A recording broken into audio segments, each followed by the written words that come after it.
آزادی ہند کا جشن، مگر ہند کا مسلمان آج بھی شناخت کے بحران میں مبتلا اپنی لٹی ہوئی وراثت کا شاہد بن رہا ہے ہر دن۔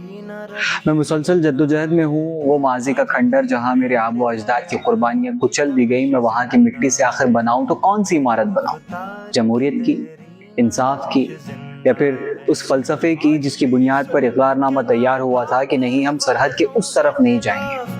میں ہاتھ میں ترنگا لیے جشن کا حصہ بننا چاہتا ہوں، مگر میرے کانوں پر چھپے چیخوں کے نشان اچانک تازہ ہو جاتے ہیں، مجھے روکتے ہیں۔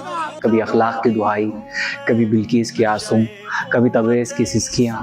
میں آزاد فضاؤں کا منکر نہیں ہوں، مگر اس ہوا میں دفن سازش کی بو میرے پھیپھڑوں سے سانسیں کھینچتی ہے اور میرے ذہن کو نوچتی ہے۔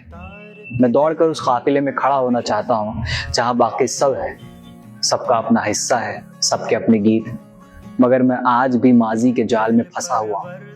میرے پیروں میں بیڑیاں ہیں جسے گھسیٹتے ہوئے ایڑیوں کی ہڈی سے چمٹا گوشت لٹک کے گرنے لگا ہے، اور اس سے گرنے والا لہو جو نشان بنا سکتا ہے وہ ہر مناسب نشان بھی مٹا دیا جائے گا۔